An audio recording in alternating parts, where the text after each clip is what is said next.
Good evening to all. Calicut university 5th sem income ടാക്സിൻ്റെ class നമ്മൾ continue ചെയ്യാണ്. നമ്മൾ നോക്കുന്നത് computation of gross annual value in different cases. Okay, അപ്പോൾ ഇതിൽ നമുക്ക് ടോട്ടൽ 6 കേസാണ് വരുന്നത്. അതിൽ ഒരു കേസ് നമ്മൾ ഓൾറെഡി ഡിസ്കസ് ചെയ്തതാണ്. അതായത് വേക്കൻസി വന്നു കഴിഞ്ഞാൽ ഗ്രോസ് ആനുവൽ വാല്യൂയിൽ വരുന്ന ഡിഫറൻസ്. ഓക്കെ, അതായത് 1000 രൂപയാണ് ഒരു മാസത്തെ വാടക എന്നുണ്ടെങ്കിൽ 12 മാസമാണെങ്കിൽ 12,000 രൂപയാണ് നമുക്ക് എന്ത് വരുന്നത് ആക്ച്വൽ റെൻറ്റ് വാല്യൂ ആയിട്ട് കിട്ടേണ്ടത്. ഓക്കെ, പക്ഷേ 2 മാസം വീട് വേക്കൻ്റ് ആയിട്ട് കിടക്കുകയാണ്. 10 മാസമാണ് അവിടെ എന്ത് വരുന്നത് റെൻ്റ് ആകെ നമുക്ക് കിട്ടുന്നുള്ളൂ, അവിടെ ആൾതാമസം വരുന്നുള്ളൂ എന്നുണ്ടെങ്കിൽ 10,000 രൂപയായിരിക്കും ആക്ച്വൽ റെൻറ്റ് എന്ന് പറയുന്നത്. അപ്പോൾ ഗ്രോസ് ആനുവൽ വാല്യൂ എന്ന് പറയുന്നത് എന്തായിരിക്കും? ഈ 10,000 രൂപയായിരിക്കും. അപ്പോൾ നമ്മൾ ഈ മുനിസിപ്പൽ റെൻറ്റോ അല്ലെങ്കിൽ ഫെയർ റെൻറ്റലോ അല്ലെങ്കിൽ എക്സ്പെക്റ്റഡ് റെൻറ്റലോ ഒന്നും കൺസിഡർ ചെയ്യേണ്ട ആവശ്യമില്ല. ഓക്കെ, അതാണ് ഈ വേക്കൻസി വന്നു കഴിഞ്ഞാൽ ഉള്ളത്. നമ്മൾ ഓൾറെഡി പറഞ്ഞതാണ്, എനിവേ ഞാൻ ഒന്നുകൂടെ പറയാം. Vacancy house remain vacant for a full year. Okay, അതിൽ ഈ വേക്കൻസിയിൽ തന്നെ ഫസ്റ്റ് പറയുന്നതാണ് ഒരു വീട് ഒരു വർഷം മുഴുവനും വേക്കൻ്റ് ആയിട്ട് കിടക്കുകയാണ്. ഓക്കെ, അങ്ങനത്തെ വരുന്ന സിറ്റുവേഷനിൽ ഗ്രോസ് ആനുവൽ വാല്യൂ ഈസ് നില്ലായിരിക്കും. ഗ്രോസ് ആനുവൽ വാല്യൂ എന്ന് പറഞ്ഞാൽ അവിടെ എന്തായിരിക്കും? നില്ലായിരിക്കും എന്നാണ് പറയുന്നത്. ഓക്കെ, നിൽ എന്ന് പറയുന്നത് ഒന്നും ഉണ്ടായിരിക്കത്തില്ല. പിന്നെ രണ്ടാമത് പറയുന്നതാണ് house remains vacant for a part of the year. ഇത് കുറച്ച് ഇമ്പോർട്ടൻ്റ് ആയിട്ടുള്ളതാണ് കേട്ടോ. അതായത് ഒരു വർഷത്തിൽ 12 മാസമുള്ള ഈ 12 മാസത്തിൽ 3 മാസം വേക്കൻ്റ് ആയിട്ട് കിടക്കുക, ബാക്കി വരുന്ന 9 മന്ത്സ് അവിടെ ആൾ താമസം വരും. അല്ലെങ്കിൽ 9 മന്ത്സ് അവിടെ വേക്കൻ്റ് ആയിട്ട് കിടക്കുക, 3 മന്ത്സ് അവിടെ ആൾ താമസം വരും. അങ്ങനെ ഒരു വർഷത്തിൻ്റെ ഇത്ര മാസം വേക്കൻ്റ്, ഇത്ര മാസം അവിടെ ആൾ താമസം, അങ്ങനത്തെ ഒരു സിറ്റുവേഷൻ, വാടകയ്ക്ക് കൊടുക്കുന്ന അങ്ങനത്തെ ഒരു സിറ്റുവേഷൻ. അങ്ങനെയാകുമ്പോൾ if the actual rent for let out period is more than the expected rent, the actual rent is the gross annual value. അതായത് എക്സ്പെക്റ്റഡ് റെൻറ്റിനേക്കാൾ കൂടുതലാണ് ആക്ച്വൽ റെൻറ്റ് എന്നുണ്ടെങ്കിൽ അവിടുത്തെ ഗ്രോസ് ആനുവൽ വാല്യൂ എന്ന് പറയുന്നത് എന്തായിരിക്കും? ആക്ച്വൽ റെൻറ്റ് ആയിരിക്കും. അതൊരു നോർമലായിട്ട് അങ്ങനെ തന്നെയാണല്ലോ. എക്സ്പെക്റ്റഡ് റെൻറ്റിനേക്കാൾ കൂടുതലാണ് ആക്ച്വൽ റെൻറ്റ് എന്നുണ്ടെങ്കിൽ ആ ആക്ച്വൽ റെൻറ്റ് ആയിരിക്കും അവിടെ എന്തായിട്ട് വരുന്നത്? ഗ്രോസ് ആനുവൽ വാല്യൂ ആയിട്ട് വരുന്നത്. ഓക്കെ, അത് ഫസ്റ്റ് കേസ്. ഇനി രണ്ടാമത്തെ കേസ് പറഞ്ഞാണ് if the actual rent for let out period is less than the expected rent, the actual rent will be the gross annual value. ഇനി അതെല്ലാം നേരെ ഓപ്പോസിറ്റ് ആണെങ്കിൽ, അതായത് എക്സ്പെക്റ്റഡ് റെൻറ്റ് വാല്യൂ ആണ് ആക്ച്വൽ റെൻറ്റ് വാല്യൂവിനേക്കാൾ കൂടുതൽ എന്നുണ്ടെങ്കിലും ഗ്രോസ് ആനുവൽ വാല്യൂ എന്ന് പറയുന്നത് എന്തായിരിക്കും?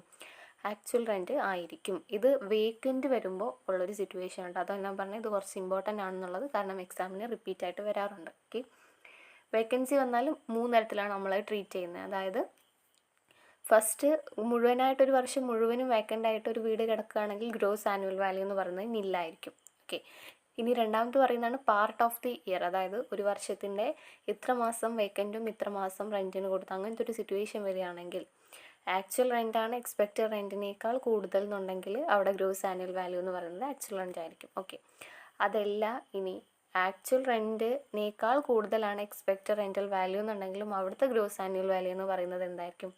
ആക്ച്വൽ റെൻറ്റ് ആയിരിക്കും. എന്ത് കേസാണെങ്കിലും അവിടെ ഗ്രോസ് ആനുവൽ വാല്യൂ വരുന്നത് ആക്ച്വൽ റെൻറ്റ് ആയിരിക്കും വേക്കൻറ്റിൻ്റെ കേസിൽ. ഓക്കെ, ഇനി രണ്ടാമത് പറയുന്നതാണ് gross annual value of self occupied house property. അതായത് നമ്മൾ താമസിക്കുന്ന വീടിൻ്റെ ഗ്രോസ് ആനുവൽ വാല്യൂ എന്ന് പറയുന്നത്. അതായത് ഇപ്പോൾ എനിക്കൊരു വീടുണ്ടായിരിക്കും, നിങ്ങൾക്കൊരു വീടുണ്ടായിരിക്കും, എല്ലാവർക്കും സ്വന്തമായിട്ട് ഓരോ വീടുകളുണ്ടായിരിക്കും. ഓക്കെ, അപ്പോൾ ആ വീടിൻ്റെ ഗ്രോസ് ആനുവൽ വാല്യൂ എന്ന് പറയുന്നത് എന്തായിരിക്കും? നില്ലായിരിക്കും. Okay, a self-occupied house property is used for one sound residential purpose. Gross annual value of self-occupied house property is nil. നില്ലായിരിക്കും. സെൽഫ് ഒക്യുപ്പൈഡ് അതായത് നമ്മൾ താമസിക്കുന്ന വീടിൻ്റെ ഗ്രോസ് ആനുവൽ വാല്യൂ എന്ന് പറയുന്നത്. Okay,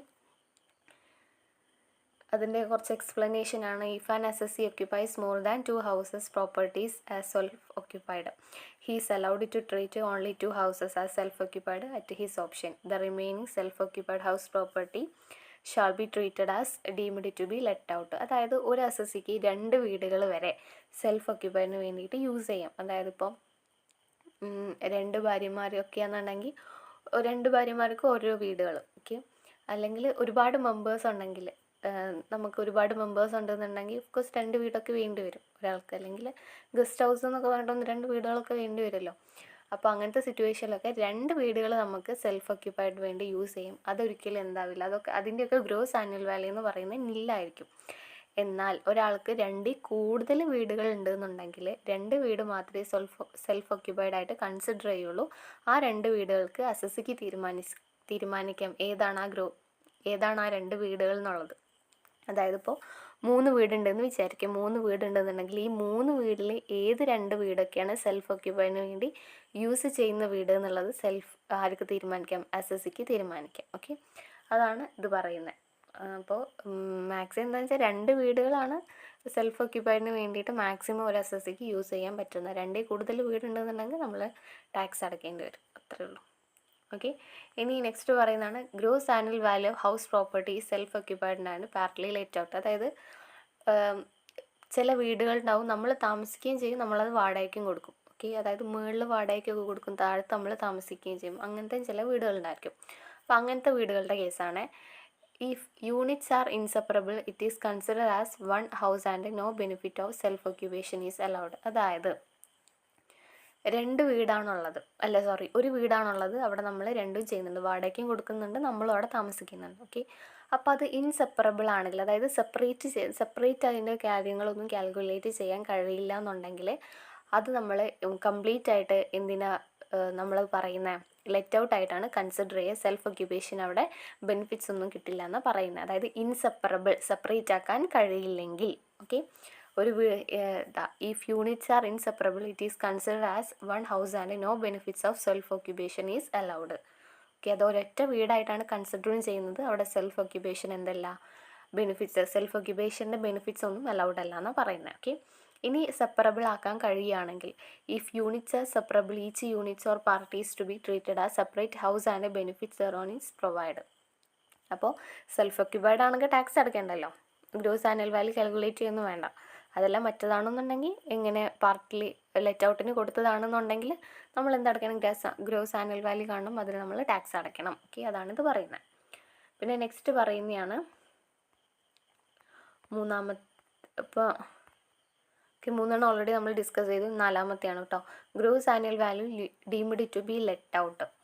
gross annual value deemed to be let out. അതായത് if an SSC is fortunate enough to own more than 2 house property using all of them for self occupation, in such cases only 2 houses of his choice is treated as well as self occupied and all other house will be considered as deemed to be let out. അതായത് നമ്മളിപ്പോൾ already പറഞ്ഞ case തന്നെയാണ്. അതായത് 2 വീടുകൾ മാത്രമാണ് അയാൾക്ക് self occupied എന്ന് പറഞ്ഞിട്ട് യൂസ് ചെയ്യാൻ കഴിയത്തുള്ളൂ. ബാക്കിയുള്ള വീട് നമ്മൾ ഗ്രോസ് ആനുവൽ വാല്യൂ കണ്ട് നമ്മൾ ടാക്സ് അടയ്ക്കണം. ഓക്കെ, ആ 3 വീടുണ്ടെന്നുണ്ടെങ്കിൽ ആ സെൽഫ് ഓക്യുപ്പൈഡ് അല്ലാത്ത വീട് ഏതാണ് അയാൾക്ക് തീരുമാനിക്കാം. അയാളുടെ ചോയ്സാണ് അത് ഏത് വീടാണത് എന്നൊക്കെ ഉള്ളത്. ഓക്കെ, അതാണ് 4-മത്തേൽ പറയുന്നത്. പിന്നെ 5-മത്തേൽ പറയുന്നത് gross annual value of self occupied house remaining vacant due to employment. അതായത് അത് വീട് വേക്കൻറ്റ് വരികയാണ് എങ്ങനെ? എംപ്ലോയ്മെൻറ്റ് കാരണം. അതായത് income from the house remained for self residence but could not be occupied throughout the previous year on account of his service business or profession at any other place. In this case annual value is nil. അതായത് ഇപ്പോൾ എനിക്ക് ഒരു വീടുണ്ട് ഇവിടെ ട്രിവാൻഡ്രത്ത്. Okay, Trivandrum എനിക്കൊരു വീടുണ്ട്. അപ്പോൾ ഞാൻ ട്രിവാൻഡ്രത്ത് താമസിക്കാം. എനിക്ക് ട്രിവാൻഡ്രം തന്നെയാണ് വർക്കും വരുന്നത്. അപ്പോൾ ഞാൻ അതിന് ടാക്സൊക്കെ അങ്ങനെ എൻ്റെ സ്വന്തം വീട് വാടകയ്ക്കൊന്നും താമസിക്കുന്നതല്ല. ഓക്കെ, അപ്പോൾ എനിക്ക് എവിടെയാണ് ബാംഗ്ലൂർ ഒരു ജോലി ശരിയായി, ഞാൻ ബാംഗ്ലൂർക്ക് വീട് പൂട്ടി ഞാൻ ബാംഗ്ലൂർക്ക് പോവാണ്. ബാംഗ്ലൂർ ഞാൻ വീടെടുത്ത് താമസിക്കാം. ഓക്കെ, അപ്പോൾ അങ്ങനത്തെ കേസിൽ ഇവിടെയുള്ള ഈ വീടിന് ഞാൻ ടാക്സ് അടയ്ക്കേണ്ടെന്നാണ് പറയുന്നത്. ട്രിവാൻഡ്രത്തുള്ള വീടിന് ഞാൻ ടാക്സ് അടയ്ക്കേണ്ട, ജോലിക്ക് വേണ്ടി പോകുമ്പോൾ ഞാൻ ടാക്സ് അടയ്ക്കേണ്ടെന്നാണ് പറയുന്നത്. പിന്നെ 6-മത്തെയാണ് കോ ഓണർഷിപ്പ് പ്രോപ്പർട്ടി. അതായത് co ownership means where a single house property is owned by more than 1 person. If there are multiple owners of a single house property then the income shall be taxed in the hands of all such owners in the ratio of their ownership. അതായത് ഒരു പ്രോപ്പർട്ടിക്ക് തന്നെ ഒന്നിൽ കൂടുതൽ owners ഉണ്ടെന്നുണ്ടെങ്കിൽ ആ റേഷ്യോയുടെ അനുസരിച്ചിട്ട് നമ്മൾ എന്ത് ചെയ്യണം? ടാക്സ് ഹാൻഡിൽ ചെയ്യണമെന്നാണ് പറയുന്നത്. അതാണ് കോ ഓണർഷിപ്പ് ഓഫ് പ്രോപ്പർട്ടി എന്ന് പറയുന്നത്. ഓക്കെ, പിന്നെ എന്താ പറയാനുള്ളതെന്ന് വെച്ചാൽ സെൽഫ് ഓക്യുപ്പൈഡിൻ്റെ കേസുകൾ നമ്മൾ പറഞ്ഞു ഗ്രോസ് ആനുവൽ വാല്യൂ കാൽക്കുലേറ്റ് ചെയ്യേണ്ട, നമ്മൾ ഒന്നും ചെയ്യേണ്ട എന്നുള്ള കാര്യം. പക്ഷേ ഇൻട്രസ്റ്റ് അവിടെ നമ്മൾ എന്ത് ചെയ്യണം? ഇൻട്രസ്റ്റ് ഓൺ ബോറോഡ് ക്യാപിറ്റൽ നമ്മൾ ഫോർമാറ്റ് പറഞ്ഞപ്പോൾ ഡിസ്കസ് ചെയ്തിട്ടുണ്ടായിരുന്നു. അല്ല, ഫസ്റ്റ് പറഞ്ഞ ഇൻട്രസ്റ്റ് ഓൺ ബോറോഡ് ക്യാപിറ്റൽ അതിൽ നമ്മൾ അടയ്ക്കേണ്ടി വരും? 2 lakh മിനിമം വരുന്നത്. അത് നമ്മൾ എന്ത് കൊടുക്കേണ്ടി വരും? ടാക്സ് അടയ്ക്കേണ്ടി വരും. ടാക്സ് ആയിട്ടല്ല, ആ എമൗണ്ട് നമ്മളവിടെ കാൽക്കുലേറ്റ് ചെയ്യേണ്ടി വരും. നമുക്ക് പ്രോബ്ലം പറയുമ്പോൾ ഡിസ്കസ് ചെയ്യാം കേട്ടോ ആ ഒരു ഇതിനെ കുറിച്ചിട്ട്. അതുപോലെ തന്നെ മറ്റൊന്ന് എന്താ വെച്ചാൽ ഇനി എന്തെങ്കിലും ഉണ്ടെന്നുണ്ടെങ്കിൽ ഞാനത് വീഡിയോയുടെ കൂടെ ആഡ് ചെയ്യുന്നുണ്ട്. ഓക്കെ, ഈ പറഞ്ഞതിൽ എന്തെങ്കിലും ഡൗട്ട്സ് ഉണ്ടെന്നുണ്ടെങ്കിൽ നിങ്ങൾ കമൻറ്റ് ചെയ്യുക. പിന്നെ നിങ്ങളുടെ ഫ്രണ്ട്സിനൊക്കെ ഷെയർ ചെയ്ത് കൊടുക്കുക. ചാനൽ സബ്സ്ക്രൈബ് ചെയ്യാത്ത ആരെങ്കിലും ഉണ്ടെങ്കിൽ സബ്സ്ക്രൈബ് ചെയ്ത് സപ്പോർട്ട് ചെയ്യുക. ഓക്കെ, പിന്നെന്താ, താങ്ക് യു.